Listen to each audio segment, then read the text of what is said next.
I have a question on kind of similar ilk with regards to the 3 trips, the major 3 trips. Like, do you have like any like superstitions or like good luck charms sort of thing like you brought with you on each of these treks? I don't personally. Okay. I'm sort of more logical, Sure, thinking and like but I have been, certain things have happened to me, and there's a few stories that I'm normally good at finding the answer to most stuff that I'm unsure about, but there's a few stories that I don't have an answer to. Oh, we know. Yeah, you know, it's the part where I walk out there. I want to know this. I don't want to hear this shit at all. I'm going to be trembling on the way back. Give us one of the worst ones. Or don't. We can move on. We got China. We got. Yeah, I'll give you 2 that I still don't. Maybe one of them, if you can find an explanation, but this one was, I was in Madagascar, and the Malagasy are very superstitious. They believe in witches and bad spirits, and so I was told, I was warned about that. So I was in Madagascar. We had a map and we also had GPS, and at this point we were right up north, right centre of the island, in the jungle, and it's sort of mountainous jungle, so you're climbing the mountains whilst hacking through the bush with a machete in hand. And I mentioned that I came across that community and it was their first time seeing a white person. That was down south. South is it's not more travelled than the north, but that area you're probably more likely to go to than you are the area that we were currently at. And there was no community on this map or the GPS, but we actually came across a community deep within the fucking jungle that weren't supposed to be there, or there was no evidence to suggest they were there. But it was great, you know. We were like, fucking awesome, we are eating tonight. They invited us in, and it was almost like wooden shacks. It didn't look like they were there that long as well, because they hadn't flattened down the trees, and there was no paddy fields, nothing like that. It was just in the jungle, you know. And I remember that day being a full moon, clear sky, no light pollution, just thinking, wow, this is immense. And we were all sat around the fire, and then, you know, evening came, we were all tired, and we had it was me, my guide, who was called Max, Suzanne, who was a photographer that joined us for a couple of weeks, and Lever, who was her porter, carrying her stuff.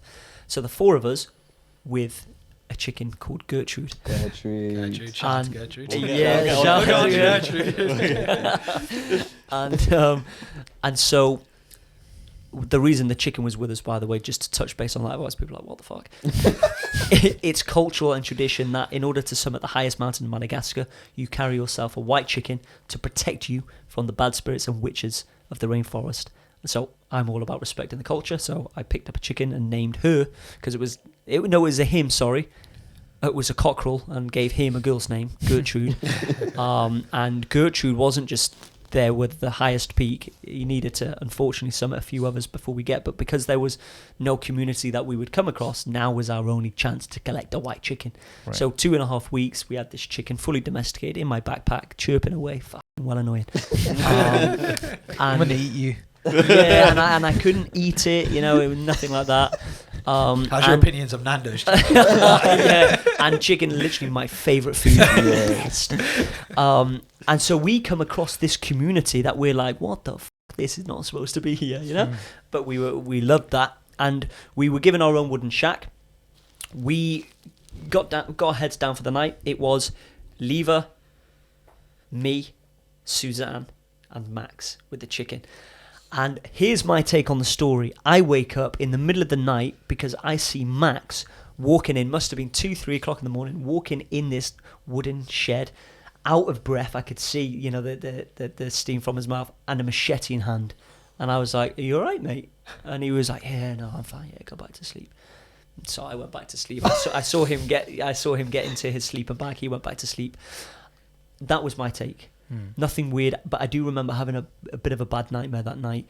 His take, right, was he woke up the middle of the night, he looks to his right, sees Suzanne, me, and Lever all convulsing.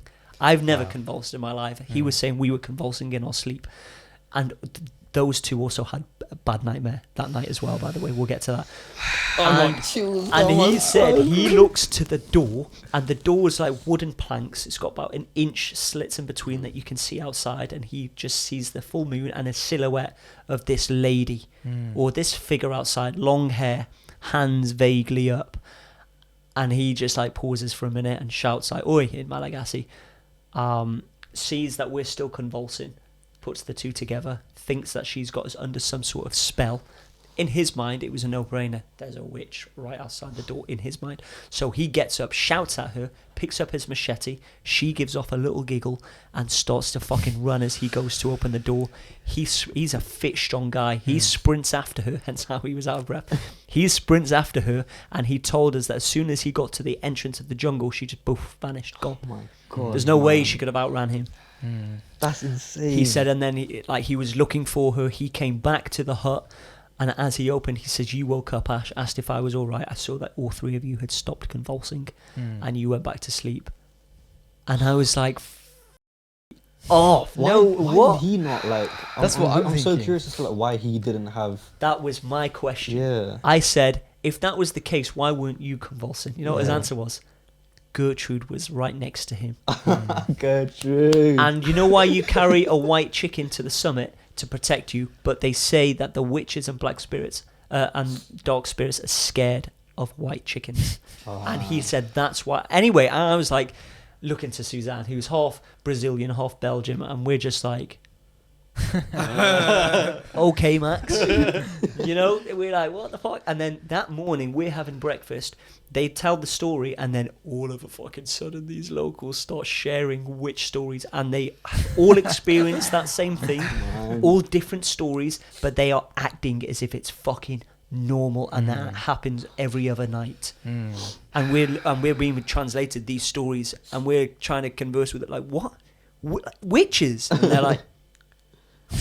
And It's the normal. Suzanne never slept in her own tent. No, it was me in my own tent, and they had like a 3-man tent that Lever and Max would stay in, and Suzanne had her own tent. Sure. She never stayed in her. She was in with Max and Lever. She was like, nah. Did you guys tell each other that you had the nightmare the very next and morning? then we found out that they too had also. But because I remember, I don't really remember the nightmare. I just remember having these dark sort of, just a dark dream. Is the best I can do. Where I was almost convinced that it's that woke me, not Max. Okay, yeah. It was almost like that woke me as Max walked in. Yeah. Okay, got you. And they were the same, but they didn't wake. But they, like, Suzanne remembers having like a weird dream. And same with Lever, because Lever didn't speak any English, bless him. But Max said that. Oh, they said that he had a bad. And then he was like, yeah, me too. And then I looked at Lever and I was like, please tell me you didn't just say that you had a bad one too. See, And I just don't know what to. I don't believe in witches. I don't believe in bad spirits. You should. Yeah, right. But there's Ignorance is bliss. something. Where did that come from? How many thousands of years potentially old is the whole fact that you have to take a white chicken? Where did that come from? Colonization. Why do they still? Yeah. Why do they still believe in witches? And why has it happened to almost every other local that we came across? And we were just like, We You know, I believe. think We it's a believe thing, in. man. We Yeah. correct me if I'm wrong, lads. We believe in that sort of stuff, Yeah. right? From cultural and religious beliefs and stuff like that. Yeah, it's yeah. like if the whole world talks about it, it's got to be true. Think of it this right? way, yeah. Think of exactly. I've been trying to find ways, and so has Suzanne, by the way. Yeah. Really? Been trying to find ways to shut it down. We can't. you know what the thing is? The most suspicious thing of that whole story is the fact that you saw Max. Yeah, 'Cause if I hadn't, if you hadn't, you just Yeah. think he's just lying or just a Malagasy. Yeah, of course. He's Oh, like, yeah. just chatting shit. Yeah. The fact that you saw him out of breath with the machete is the thing that, if anything, the whole story makes it a little bit adds to and, credibility. and to be honest, Yeah. it was the chicken too. It was Gertrude. I didn't expect. I didn't even consider, because Gertrude, I was just like, Sure. yeah, it's a chicken. No one's scared of the chicken. But when he said that, and I remember Gertrude was literally there. Right. He like sleeping right there next to him, and he was Right. there saying, Gertrude, like, she would not cast a spell on me. Gertrude's fucking there, looking at her, you know, you fucking about. But that was a bit where I was lost at. I was like, he was a fighting you know where cockerel it as well. matches. It was what? Yeah, he was a fighting cockerel as Yeah, well. had a wasn't he? number of So he fights. would've- Undefeated. Yeah, undefeated. Never lost. Gertrude knows Muay Thai. Yes. Yeah. Oh my god. I think it's very viable if like you believe in like good energy and good Yeah. vibes. There's also the chance that there's also the other side, the flip Yeah. side. Yeah. And there is also something else that I've never discussed on any podcast or YouTube video. Oh, exclusive. Exclusive. This is getting clipped. Yeah, and I don't say this because it makes me sound like a bit of a madman, but you guys are saying that you believe in this, so I don't feel so alone. But so when I was younger, I remember going with my mum, dad, and sister to my granny's grave, and I would remember walking around the graveyard. I must have been 7. It was night time. It was winter, so it wasn't late, but it must have been 8 p.m, something like that, before we drive back from Norfolk to Wales. And I remember just looking up at the church. Once I'd done all that stuff, I remember looking up at the church, and I remember seeing, I'm still convinced to this day, someone holding onto the spike at the top of the ball, church. yeah, That's it, holding on, sort of swinging backwards and forwards, sort of head sort of looking down, almost like wearing hats with feathers, but just looking down at me. And I remember looking up, and I don't remember my mum and dad calling me, but they were calling me for ages, and they could see me just looking up at this thing. And all as I remember is my dad coming and covering my eyes with his hand. God. And I still ask him, what was up there? Did you say anything? And he still says no. He's chatting shit. Yeah, And I'm like, 100%. I'm not 7 anymore. Was there something up there? And he was like, Why on earth would he cover your eyes? yeah, Yeah. I said, yeah, all of this. I was like, you covered, what were you, like, you were just fixated. We were calling you for ages and you were just looking up at something. I was like, whoa. Anyway, I remember having this white face, dark hair, with a hat and feathers. And then fast forward a number of years. This was now when I was in Hentlin, a new build. My dad built a house. We were living in the country there, near Denby. And it was about 10, 11 o'clock in the morning. It wasn't dark. There was nothing scary about it. I was talking to my parents. I went in the kitchen to put a kettle on, shouted, do you want a tea too? They said yes. And as I walked to, it's kind of like this open dining area. It's dining room, lounge, and kitchen. Sure. And as I walk towards the kettle, I see someone looking in out the window, just looking in. Black hair, white face. The freaky thing is, I thought there was a guy, our neighbour, who had black hair, white face, but this thing had long hair, so I remember thinking, oh, that's weird. And I said, I think his name was Gwyn. I said to Dad, Gwyn's outside, and Dad was like, ah. And then straight away he runs, because sometimes the neighbour drops by. He runs, and no one's there. And I remember it scaring me for a split second, where thinking, fucking hell, that was a creepy way to look through a window, And he said, there's no one there. And I was like, yeah, go in. And he was like, his car's out. Like, then he wasn't even in the house. And I was like, well, there was someone out there. And 11 o'clock in the morning. And anyway, I thought nothing of it again. I didn't think anything when I was. There's more. Yeah, there's more. And then 2000 and when was this? 2009 or 2010. Before I left for travels, I was with my friend training, like literally exercising, doing sit-ups. I was in my garage again. We were listening to DMX. We were doing sit-ups, and I did a sit-up. And right in front of me, to the right of the door, which exits and enters the garage, there was a figure looking at me, white face, dark hair, in the garage. And I was just, I was so freaked out that I stopped the music and we ended that training session. I was sat there on my knees. I was doing crunches on my knees. And then I told Matt, hell, there was just something in the corner of that room just looking at me. And he was like, what? And then I pressed pause on the music, and I was just like, and it only ever lasts. It's not quick enough, because I kind of always try to make reasons as to what it could be. Have you ever had something where there's something there and you see it, and it's not, it's just something with your eyesight or your brain, nothing's there.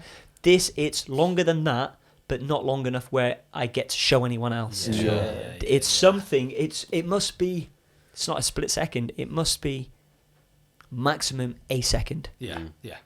Like just before the second mark, which is long enough. Yeah, Well, no. that's a while. It's 10 That's seconds too that's a long. while. That's And there was another time, and it happened twice. Unless one was 2009, one was 2010. But this was a different house, different location. This was Llysfine, North Wales still. And I was just on the computer desk, and again I was listening to some music. I remember having my dressing gown on, I was having a cup of tea, cheese on toast. I was in a happy place, STA travel. Yeah, it was just all, making phone calls, getting flights booked, all of that, music on loud. No one was in the house, and something just leaned over me. That's creepy. And I caught it again. Just eyes, a white face, long black hair. And I freaked, and I remember phoning Matt. Matt was my next door neighbour. He lived, the guy that I travelled with, and calling him, and he was at home, and then he came round, and I was just like, fuck hell, that thing. Do you think it's a same spirit? Or something like that? I think if it's something, if it is something, if it's just like not my mind playing tricks, I've seen it, I've looked at it, I've registered it. 4 different, and it was only that third time, by the way, that I connected it with my 7-year-old self. Yeah. That I was like, if they do bang on, if there's such thing as a guardian, it's scary looking to be a guardian, but and then I do then start question. In fact, let me tell you this story. This other story, I was in the Alps. I was training for Mongolia. I just had a good night out with the lads. In Innsbruck, and 4 days later I went back to Innsbruck with my rucksack to walk from Innsbruck, Austria to Garmisch, Germany, and I was walking through the Alps. I had a map, and I didn't want to take the route that everyone else was taking, but I also knew it would be reckless to go off that route because it was at the wrong season. There'd been a number of landslides, people had died, but I thought, well, I'm not deep in the Alps. I'm just sort of going from Innsbruck to Garmisch, and as I was walking, I decided to go off trail completely, which was pretty reckless because I hadn't had no one knew really where I was. They knew where I was walking to, but they didn't know where. And I remember following it. It was almost like this dry riverbed, if you like, and I just thought, I'll just follow this. Let's just see where it takes me. And I remember following it pretty much all day.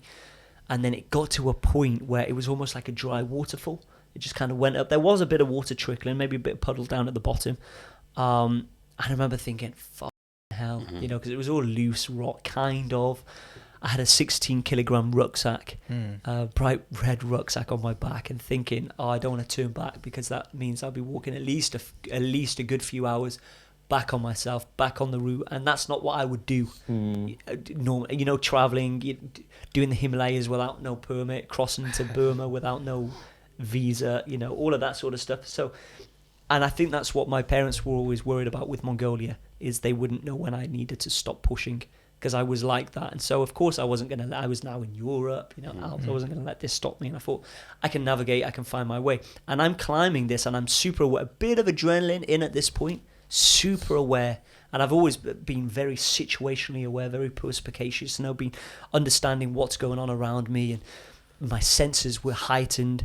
And as I'm climbing, looking at where to put my feet, where to put my hands, I just feel a sharp poke right in my bicep, like a poke. I'm thinking, remembering no stick, no stone. My senses were high. I would have noticed something going on. I remember it being a poke, and then I was thinking, as I'm gripped onto this, maybe 3 meters up at this point, 4 max, maybe, and thinking, let's say it was a stick, let's say it was a stone. For the first time, I took that as a sign, and I actually decided to listen to my gut and go against this climb. And that was one of the first times I actually bailed, if you like, where I climbed down. I listened to my instinct. I didn't know what it was. Normally when I'm 19, I would have just carried on climbing. But I was thinking, it wasn't a muscle twitch. Have you ever muscle? I know that feeling. It wasn't that. It wasn't a stick, wasn't a stone. But say if it was, I'm going to take it as a sign. I'm going to turn around and just swallow my pride and walk back on myself. And I did. I climbed back down. I walked maybe about 5 meters away. And as I was walking, there was a mini landslide right there and then where I was climbing. Right there and then. And when I say mini, the rocks were still, if it cracks you on the head, you could be knocked out. You could be the puddle down on the face down. I can drown. You could still die. But it wasn't like this big... And I remember getting goosebumps from that, thinking, what the fuck? The next day I had a bruise on my arm. No way. A bruise on my arm. So I was like, it definitely wasn't a cramp or a muscle twitch. Still could have been a stick or a stone. But I was just so hyper aware. I just don't remember anything like that happening.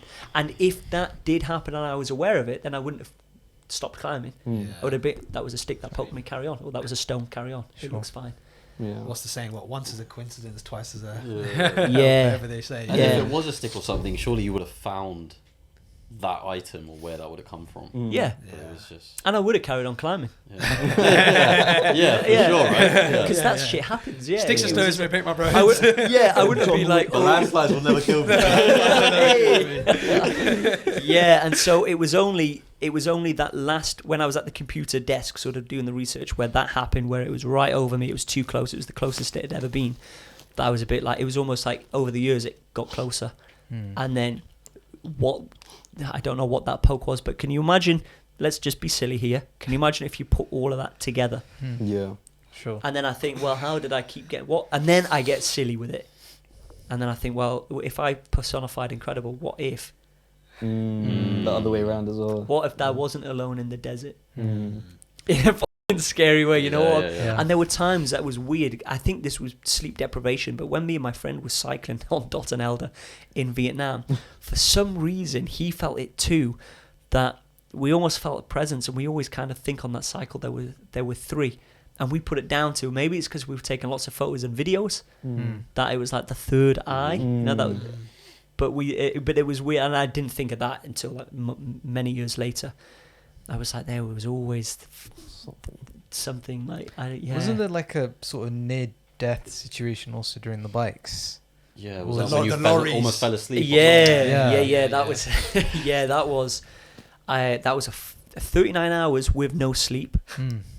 No, 39 hours cycling straight. Breaks in between, like Red Bull, noodles, but like no sleep. As No you sleep. do, right? What we can afford. But over 45 hours with no sleep, and I think it must have been like hour 30, you know, in the night, just cycling through. I actually fell asleep whilst cycling. That's crazy. I didn't know it was a thing, was possible, and it was only temporarily. But as I dozed off, obviously the handlebars swerved into the road, but it was my back tire that hit my friend's front tire, and it was that woke me up. And as that woke me up, literally a lorry went past, Oh my like goodness, honking, man. boo boo, which I hated when they honk the horn. You go from like really tired to then a honk like that, which Adrenaline. really hits the core. Hyper alert. Why? Yeah, air horn, you know, from a lorry. Dark times those ones. But I don't know, man. I don't know. And then there was another time in the Gobi Desert. I think this is something separate, has nothing to do, but this is just a freaky story where I hadn't seen anyone in the Gobi Desert for days now. No one's there. There's no reason to be there. I didn't even see camels at this point in the Gobi Desert. And I remember looking forward to see the next human, because it had been, I think, I don't know, I want to say 3-4 days without seeing anything, no wildlife, no nothing. And I'm in my tent, and the worst happens, doesn't it? And I remember Manuel, my German friend, freaking me out, because I told him about these stories, about this white-faced, black-haired thing, and he was like, oh man, what if you're in the middle of the Gobi Desert and you zip down your tent and you get a glimmer of it out there? And I'm like, don't say that shit to me like that. You No know, one wants don't- to hear that. I don't, and I'm gonna be alone and in the middle of the desert, like and not hearing all noises, and you know, this did scare me a lot before I had attempted Mongolia. You know, I had nightmares about that and the wolves and all of this. But anyway, so I'm in my tent. I hadn't seen anyone, and then I wake up in the middle of the night to footsteps and breathing on the outside of my tent. Yeah. I remember Fucking that. footsteps and breathing, and it was one of those where I almost forgot where I was. You know, when you wake up and you're half asleep, Sure. you're kind of like, oh, where am I again? Yeah. It was one of those, and then I heard noises, and then you kind of flick through people in your head who it could be, and then you realise, oh my god, yeah, and then you realise you're in the desert, and I remember almost not breathing. I remember just being super still. I remember just the chill in my body going super cold at this point, almost like a cold sweat. You know, thinking, what the? Because I heard footsteps, and it sounded like human footsteps. So I was scared that someone was there, and they didn't make a noise. They didn't bother trying to wake me. So they have some evil intentions. If they're gonna just rock up on a tent and just get curious and walk around it, what are they gonna do next? And I remember it being super it's a tent, right? So it's super thin. If they wanted to throw a rock or something on it, it's going to cave through. So I remember even like protecting my head, you know, this sensitive area. Wow. And then I always had, I think it was the torch to my right, the knife to my left. It's a bit OCD in the tent. And I remember I had the torch. And literally these were like 5-minute movements to get the torch. 5 minutes just to get, because it was like, so you know where you hear the creaking in your bones when it's super quiet. And I remember sitting up, the world's longest crunch, you know, getting up and then getting to the zip. And I had like followed its pace now. I knew how long at this stage, how long it takes to get around around the tent.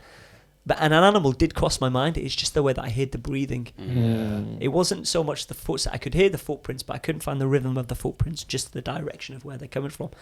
It was almost the breathing every now and then. It was like, that sounded like a person.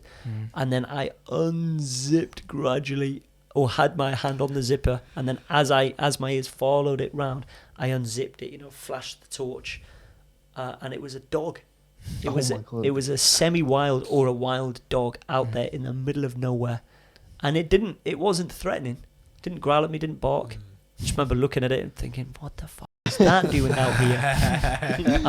It circled my tent a little bit more, and then it actually fell asleep there near my trailer. Wow. And then I remember I wasn't threatened at that point. I was a bit curious as to where its home is, where it's come from. Yeah.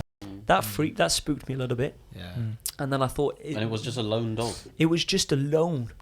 It seemed alone anyway. I couldn't see any person, nothing like that. And then I was thinking, like, who would it be with, or where's near home? Anyway, I zipped up my tent. I went back to sleep, and only a couple of hours later, I woke up then to it growling and barking. And then I realised it wasn't growling in my direction. It was barking to something out there in the distance. And then I remember being super hyper aware, like, whoa. And then middle of the night. Morning time. Morning, sure. Must have been about 5 o'clock, I think it was. Sure. And it ran off barking at something. And I think it was that freaked me out the most. I was like, what was it barking at? There's nothing out here. I'm alone in the desert. Huh? And you just never saw it again? Never saw it again. It ran off barking.